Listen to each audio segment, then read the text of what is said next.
एक सेकंड मुकदर चुप जाओ।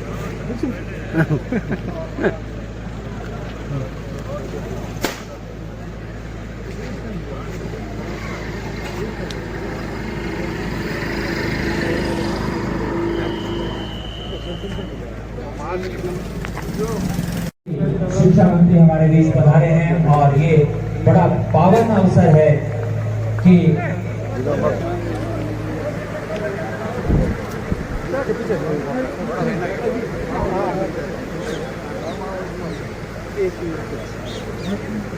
ये पल एक ऐतिहासिक क्षण है हम सब के लिए।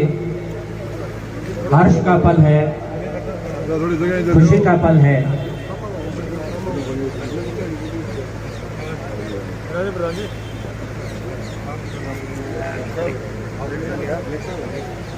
राजकीय बालिका महाविद्यालय का शुभारंभ आज माननीय शिक्षा मंत्री महोदय के कर कमलों से होने जा रहा है।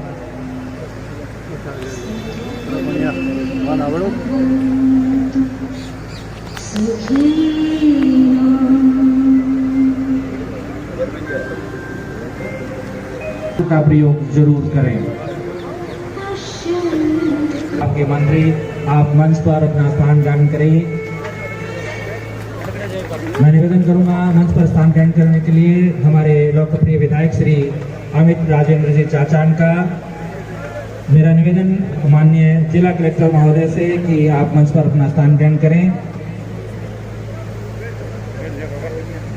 मेरा निवेदन श्री राजेंद्र जी चाचान से कि कृपया मंच पर अपना स्थान ग्रहण करें।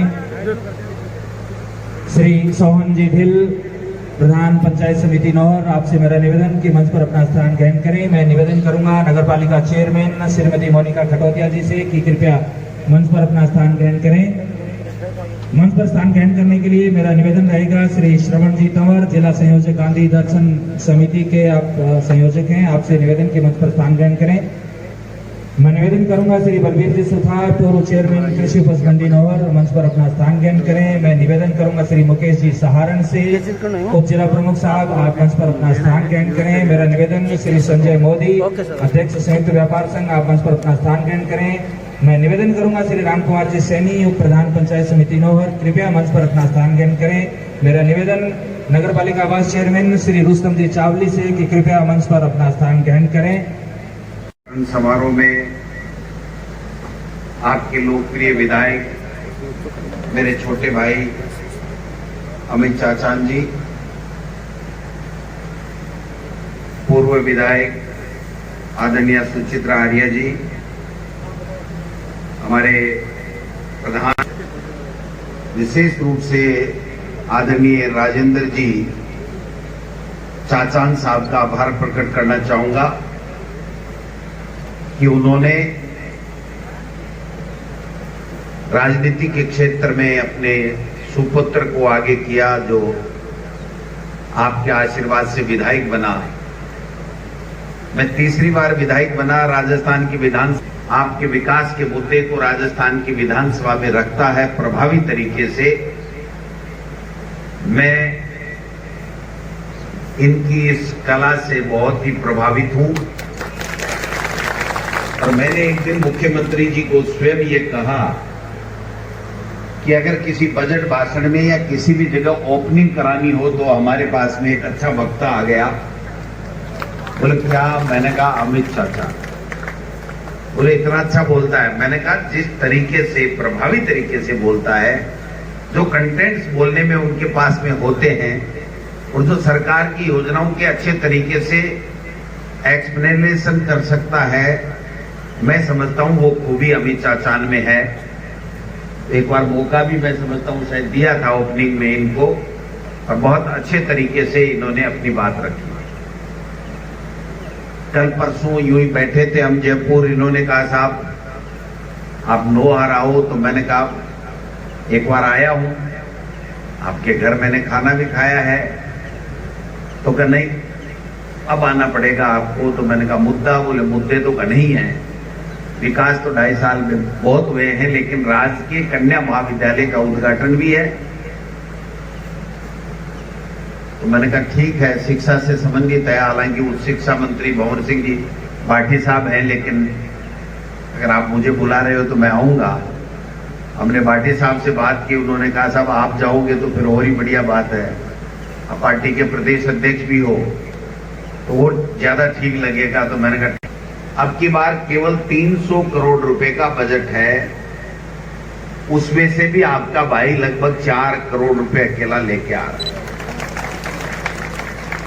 ये इनकी सक्रियता है, क्षेत्र के प्रति उनकी संजीदगी, क्षेत्र के प्रति लगाव, समर्पण, ये सब चीजें होने के कारण से एमएलए को हमने 2 10वीं और 2 12वीं दी। एक एमएलए को कांग्रेस के को 4 स्कूलें क्रमोन्नति दी, कोई ज्यादा करने लगा तो 5 दे दी, फिर कोई मंत्री हो गया तो 6 ले गया। ये मंत्री भी नहीं, पहली बार का विधायक और 10 विद्यालय क्रमोन्नत करा के गया।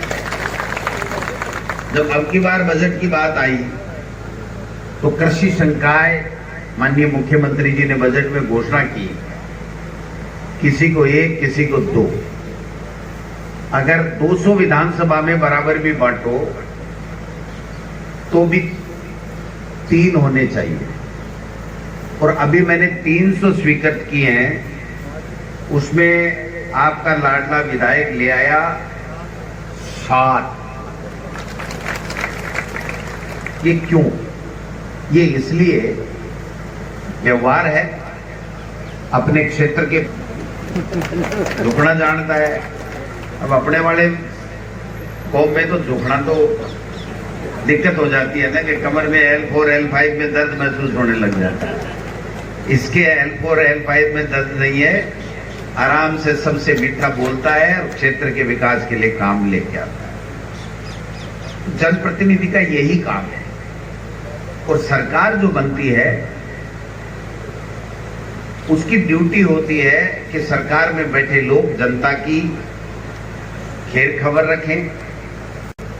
आप समझ सकते हो कि कितना कठिन काम था, और वो भी 2 साल में ही, आगे के 2.5 साल तो इनके पड़े हुए हैं। तो मैं समझता हूं कि ये आपका जो हक अधिकार सरकार में होता है उसको 21 करके लाने का काम आपके विधायक कर रहे हैं। इसलिए मैं इनके कार्य करने की शैली से बहुत खुश हूं। इसलिए इनको कोई मना ही नहीं करता, न कार्यक्रम के लिए मना करता, न कोई स्कूल के लिए करता, न कमरे के लिए न करता, न कोई संगठन की बात में करता। क्योंकि जो लोग अपने क्षेत्र के बारे में सोचते हैं, अपने व्यक्तिगत बारे में नहीं सोचते, वास्तव में उस जनप्रतिनिधि को 21 करके देना चाहिए। जब आपके आशीर्वाद से सरकार बनी, मुझे शिक्षा मंत्रालय मिला, तो मैं शिक्षक का बेटा, मेरे पिताजी टीचर थे, मैंने सोचा भाई वैसे तो शिक्षा विभाग बड़ा कठिन विभाग है, लेकिन मैंने उसको खुशी के साथ में स्वीकार किया कि मेरे पिताजी टीचर थे, आज मुझे मौका मिला है शिक्षा के क्षेत्र में काम करने का। इससे बड़ा सौभाग्य मेरा कोई हो नहीं सकता। और मैंने माननीय मुख्यमंत्री जी ने बजट में घोषणा की है कि जिस रेवेन्यू विलेज में 5000 की आबादी है उसमें हम महात्मा गांधी इंग्लिश स्कूल अंग्रेजी मीडियम की खोलेंगे, जिससे गरीब का बेटा भी अंग्रेजी मीडियम में फ्री के अंदर पढ़ सके, बिना पैसे सरकारी खर्चे के ऊपर पढ़। हमने शिक्षक जो है उसका भी ध्यान में रखा, उसकी समस्याओं का भी ध्यान में रखा। ये हेडमास्टर, व्याख्याता, प्रिंसिपल आपस में लड़ते रहते थे, ग्रुपबाजी करते थे, धरना प्रदर्शन हड़ताल मांग रोजाना पन्ने लिए ही घूमते थे।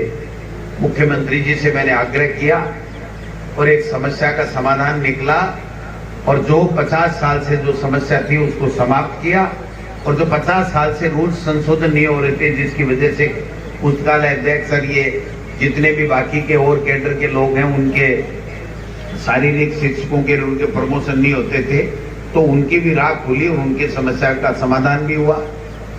एक साल में 40 या 50 लोगों को शिक्षकों को सम्मानित करते थे, हमने 1101 लोगों को सम्मानित करने का बीड़ा उठाया।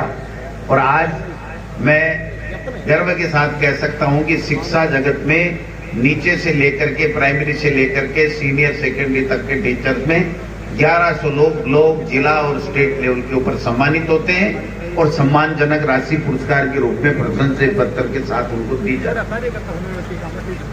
किसानों के लिए आप सबने देखा होगा कि सरकारें आती हैं, सब वादे करते हैं, करती भी हैं, काम भी करती है। ऐसा नहीं है कि कोई सरकार चाहे वो बीजेपी हो कांग्रेस करती नहीं हो, लेकिन किसान की वास्तविक पीड़ा क्या है उसको समझने का काम अगर किसी ने किया तब वो कांग्रेस की सरकार, राहुल गांधी जी ने सरकार बनने से पहले कहा था कि हम 2 लाख रुपए तक के किसान के कर्जे माफ करेंगे। आप सब देख सकते हैं कि कर्जे भी माफ हुए और मुख्यमंत्री जी ने तो अब की बार और बढ़कर के काम कर दिया कि जो कृषि का बजट है वो अलग से पेश किया जाएगा, किसान का बजट अलग होगा। ये हिंदुस्तान में भी मांग थी, पूरे देश के लिए भी थी, स्टेट्स के लिए भी थी, लेकिन किसी ने किया नहीं। बालिका शिक्षा के लिए आपने देखा होगा अब की बार बजट में मुख्यमंत्री जी ने कहा कि जहां 11वीं और 12वीं में 500 बालिकाएं जिस सीनियर सेकेंडरी स्कूल में होंगी वो ऑटोमेटिक महिला कॉलेज अगली साल से हो जाएगा, जिस साल में 500 हो जाएगा। ये कितनी बड़ी घोषणा है बालिका शिक्षा को लेकर के, आप कल्पना नहीं कर सकते। कॉलेज में कितना स्टाफ चाहिए, कितने लेक्चरर चाहिए, कितना भवन चाहिए, लेकिन उन्होंने कहा नहीं, अगर 500 बच्चियां 11वीं और 12वीं में अगर हमारी बालिकाएं किसी भी सीनियर सेकेंडरी में हैं तो हम लोग उसको महाविद्यालय कर देंगे।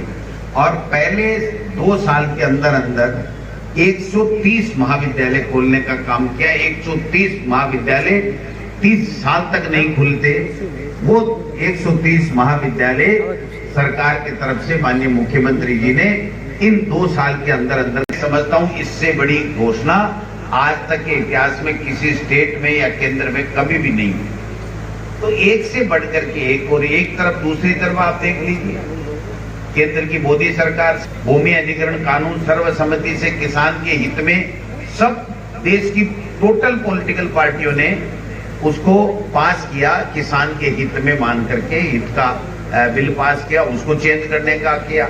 आप और हम लोगों ने, किसानों ने, कांग्रेस पार्टी ने मिलकर के राहुल गांधी जी के नेतृत्व में हमने संघर्ष किया, तब जाकर के उन्होंने वापस कहा कोई बात नहीं, हम चेंज नहीं करेंगे। और अब की बार दोबारा चुनाव जीतते ही वो लोग जो 70 साल का हिसाब मांगते थे 5 साल का हिसाब नहीं दिया और दोबारा आकर के और 3 ऐसे काले कानून लेकर के आए जो तीनों किसी किसान ने, हिंदुस्तान में किसी किसान ने मांग नहीं की, किसी किसान संगठन ने मांग नहीं की, किसी पॉलिटिकल पार्टी के नेता ने मांग नहीं की, राज्यसभा में नहीं, लोकसभा में नहीं, राजस्थान की विधानसभा में नहीं, किसी भी स्टेट की, हिंदुस्तान के किसी राज्य की विधानसभा में मांग नहीं की। और आप इतने लोग बैठे, आप बता दीजिए एक व्यक्ति ने भी कभी सोचा था क्या कि इस तरीके के 3 काले कानून आएंगे, हमारी एमएसपी भी खत्म हो जाएगी, हमारी मंडी व्यवस्था खत्म हो जाएगी और अडानी और अंबानी जैसे बड़े लोग आएंगे और वो हमारी जमीन को एग्रीमेंट कर करके उस जमीन में पता नहीं किस तरीके का खाद डालेंगे, उर्वरक डालेंगे, दवाई डालेंगे, 2-3 साल उसमें खाद करेंगे और फिर छोड़ के चले जाएंगे, बंजर बना के चले जाएंगे, या उनके एजेंट आएंगे, फर्जी चेक देंगे, हमारा माल ले जाएंगे, कहाँ कलकत्ता, बॉम्बे और कहाँ ढूंढते फिरेंगे। आप समझ सकते हो किस तरीके के कानून लाए।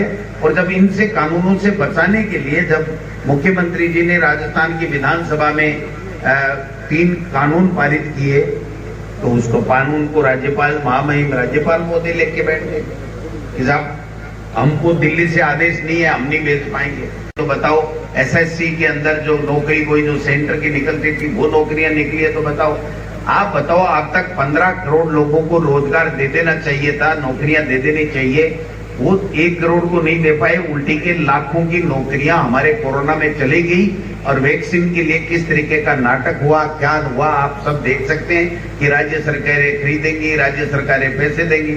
अरे 70 साल में कांग्रेस पार्टी के शासन में कभी भी वैश्विक महामारी में अगर कोई टीका हुआ तो टीके का पैसा भारत सरकार ने दिया, किसी भी स्टेट की गवर्नमेंट को कभी 1 रुपया भी नहीं देना पड़ा। इसके बावजूद भी आप इस तरह की बात करते हो। और जब वापस जनता का विरोध हुआ तो कह रहे हैं कि साहब राज्यों ने मांग कर ली थी कि हम देंगे पैसे। कोई है ऐसा कोई आदमी आपको मिलेगा कि जबरदस्ती बस के मायने बैठे हैं और फूफो जी भाड़ो दे और आपा कहते नहीं फूफा जी मेरी देश कोई वेड़ी देगी, बात फर्क है, इसलिए फर्क को पहचानना पड़ेगा। समय आ गया है, ऐसे लोग सत्ता में केंद्र में बैठ गए हैं जो लोग न किसान की सुनते हैं, न गरीब की सुनते हैं, न मजदूर की सुनते हैं, न विद्यार्थी की सुनते हैं, न महिलाओं की सुनते हैं। अभी आज मैं देख रहा था कि साहब वो 5 दिन का नागपुर में आरएसएस का शिविर है और मंथन करेंगे। मैं तो उनसे हाथ जोड़ के आग्रह करता हूं कि एक मंथन पहला तो यही कर लेना कि इस मोदी जी को दोबारा उम्मीदवार मत बनाना, नहीं तो इस देश में किसानों की, गरीब की, पीड़ित की, दलित की क्या हालत होगी ये कोई कल्पना नहीं कर सकता। तो जब कोरोना में काम कर रहा है, कॉलेज ला रहा है, सड़क ला रहा है, पानी ला रहा है, पानी की चोरी रोक रहा है, तो निश्चित रूप से हमारा फर्ज भी बनता है कि हम ऐसे लोगों को आगे बढ़ाएं, मजबूती प्रदान करें, जिससे इलाके का विकास होगा। आप सब आए, हमारा सम्मान किया, इसके लिए तो मैं बहुत बहुत धन्यवाद देना चाहता हूं। और इस मौके के ऊपर मैं माननीय मुख्यमंत्री जी का भी आभार प्रकट करना चाहता हूं, उनको साधुवाद देना चाहता हूं कि कोरोना काल होते हुए भी ऐसा शानदार बजट दिया और 130 से ज्यादा महाविद्यालय दिए, जिसमें नौर की बालिका महाविद्यालय भी आपको तोहफे के रूप में मिला।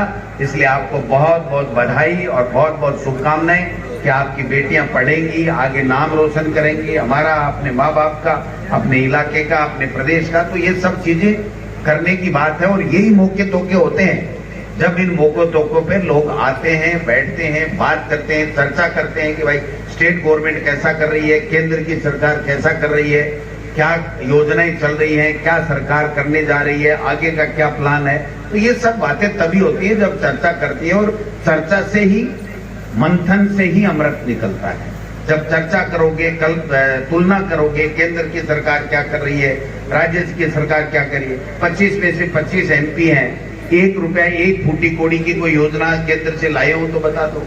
25 में से 25 सांसद हैं, 2.5 साल बाद में मंत्री बनाया, वो आशीर्वाद यात्रा निकाल रहे हैं। भाई किस बात का आशीर्वाद? या तो 2.5 साल में कुछ कर दिया तो उसका आशीर्वाद लो। अगर आपने 2.5 साल में अब नहीं किया, अब कुछ करने जा रहे हो तो कोई घोषणा करो।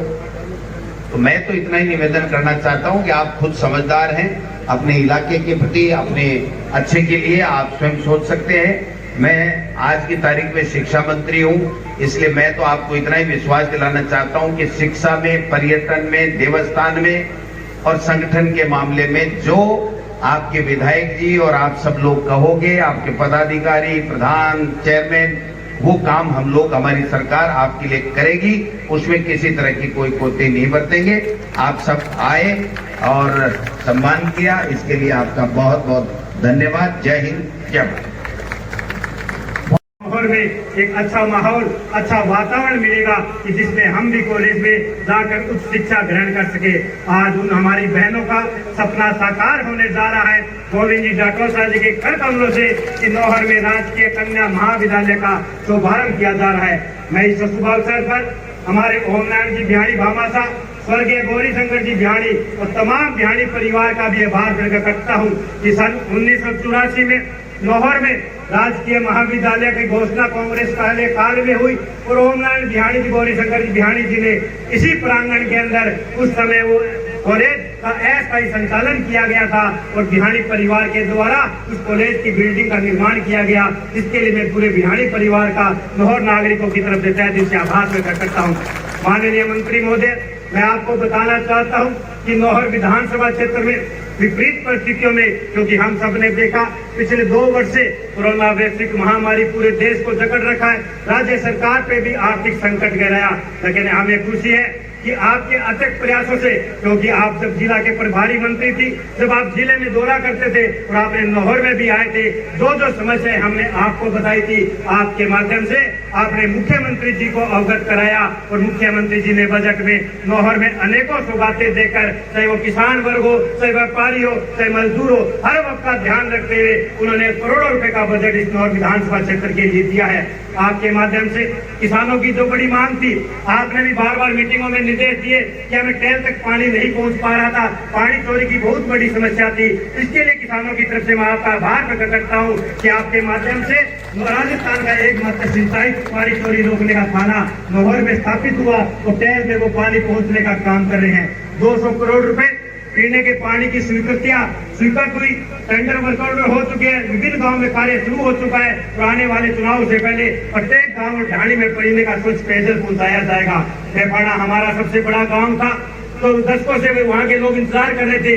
पूर्व के जनप्रतिनिधि जितने भी आए उन्होंने कहा फेफाड़ा बॉर्डर का गांव है, ये उप तहसील नहीं बन सकती। लेकिन आपके माध्यम से मुख्यमंत्री जी ने फेफाड़ा का मान और सम्मान बढ़ाते हुए उसको उप तहसील में करमोन्नत की, उसकी भी स्वीकृति आ चुकी है। जल्द ही हम उसमें उप तहसील का कार्यालय खोलेंगे। नौहर से सरदारसर की सड़क बजट में मुख्यमंत्री जी ने घोषणा की, 49 किलोमीटर की सड़क 62 करोड़ रुपए का केंद्र सरकार को प्रस्ताव भिजवाया गया और CRIF फंड की तरफ से उसके टेंडर लगाए दे चुके हैं। उसकी भी जल्दी उसकी कार्य शुरू होगा।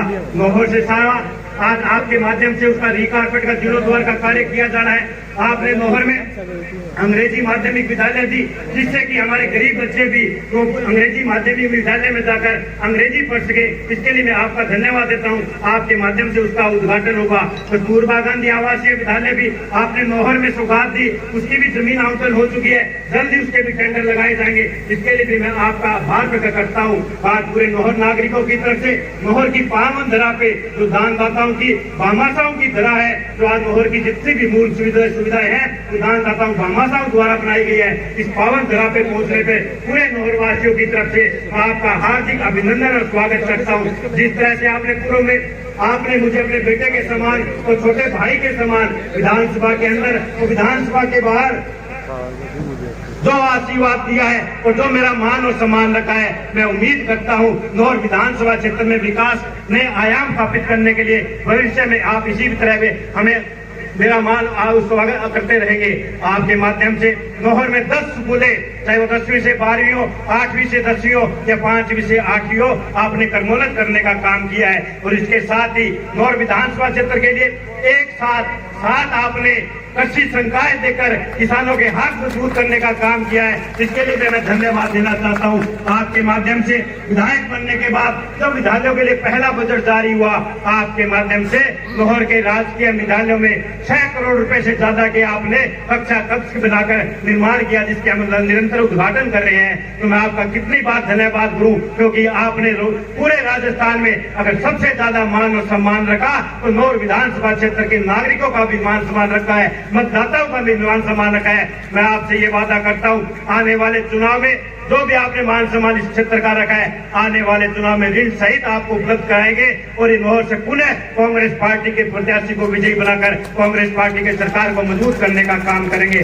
कोरोना वैश्विक महामारी के कारण भी आपके निर्देशों से और मुख्यमंत्री जी के अशोक जी गहलोत के निर्देश के कारण नौहर के CSC लेवल पर हमने कोरोना मरीजों का रेमडेसिविर इंजेक्शन तक यहाँ उपलब्ध कराकर, जहाँ हरियाणा सरसों में 5-5 लाख रुपए लगते थे, नौहर के राजकीय चिकित्सालय में वो सुविधा निःशुल्क उपलब्ध कराई है। इसके लिए मैं कलेक्टर साहब का भी धन्यवाद देना चाहता हूं। और कलेक्टर महोदय ने नौहर के जितने भी पेंडिंग मामले थे जमीनों के, चाहे वो कॉलेज के लिए 8 बीघा भूमि हम उपलब्ध करवाई, कस्तूरबा गांधी आवासीय विद्यालय के लिए 4 बीघा भूमि उपलब्ध कराई, ललाना PSC को कर्मोन्नत होने के बाद वहां के लिए 8 बीघा भूमि उपलब्ध कराई। और इसके लिए पानी के लिए, पीने का पानी का जो नौहर के लिए बड़ा संकट था, क्योंकि अब भंडारण क्षमता सिर्फ 7 दिन की थी।